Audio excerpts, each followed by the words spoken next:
manusia, juga apa sih hubungannya hakikat manusia dengan ilmu pendidikan di masa sekarang. Pengertian dari hakikat manusia itu sendiri, manusia itu makhluk yang paling spesial di antara makhluk yang lain. Mengapa demikian?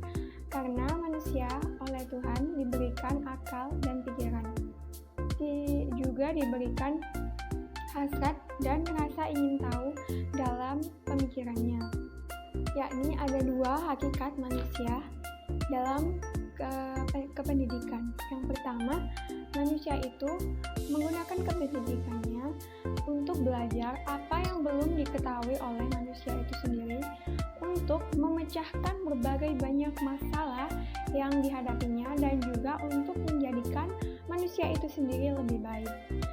Begitu. Yang kedua, manusia menggunakan kependidikannya untuk saling tolong-menolong kepada manusia lain, terutama dalam hal ilmu pengetahuan.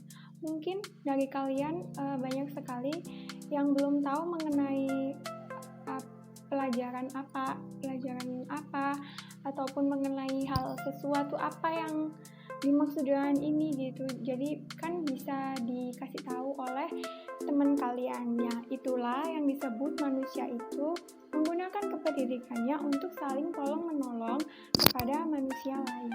Proses pembelajarannya manusia menggunakan 3 aspek atau 3 esensi. Yang pertama, manusia menggunakan akal dan pikirannya yang dimiliki manusia tersebut.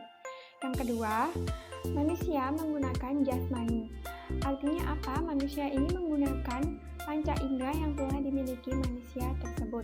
Yang ketiga, yakni roh rohania yang dimiliki oleh manusia tersebut. Apa yang dimaksud dengan roh rohania?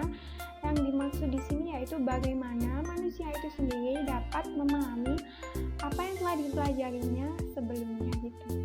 Dari 3 aspek yang tadi saya sebutkan, maka terbentuknya menjadi satu, yaitu hakikat manusia.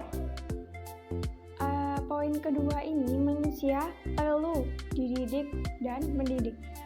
Dengan manusia tersebut dididik, akan membuat mereka berkembang dan juga akan membuat mereka mengetahui apa saja hal-hal yang ada di sekitar mereka. Dalam proses pembelajaran tersebut atau proses dididiknya manusia itu akan mendapatkan ilmu pengetahuan. Maksudnya mendidik ini apa?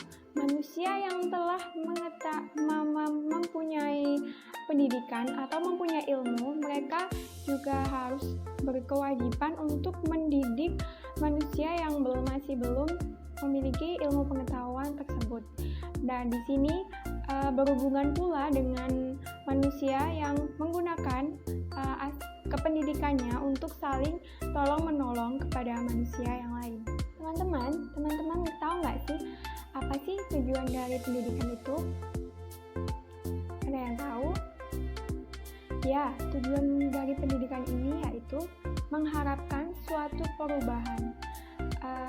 Yang paling utama yaitu perubahan dalam pola pikir per individu, tingkah laku per individu, dan kehidupan masyarakat. Karena ini sangat penting sekali ya, berawal dari individu menjadi suatu kehidupan masyarakat. Sih contohnya dari yang udah dijelasin tadi. Nah, contoh yang sudah saya jelaskan tadi, terutama dalam hal pendidikan, yaitu anak sekolah. Pada anak sekolah, mereka akan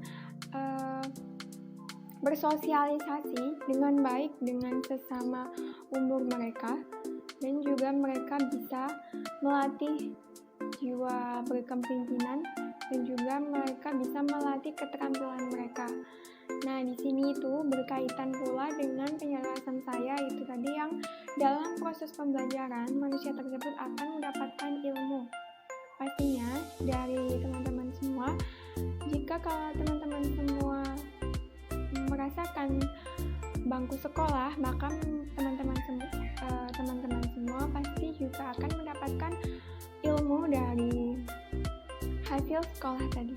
Nah, jika tadi anak sekolah yaitu contoh yang dididik.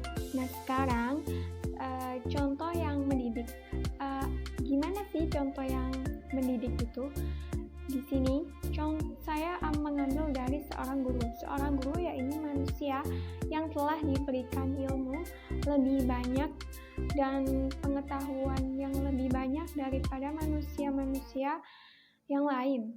Maka dari itu mereka berkewajiban untuk saling menolong sesama manusia yang lain, yakni mendidik muridnya ini tadi, agar muridnya ini tadi juga mendapatkan ilmu yang telah guru ini dapatkan. Teman-teman, ini saja yang bisa saya sampaikan mengenai hakikat manusia dan hubungan hakikat manusia dengan pendidikan. Mohon maaf apabila ada kesalahan kata maupun perbuatan. Wassalamualaikum warahmatullahi wabarakatuh.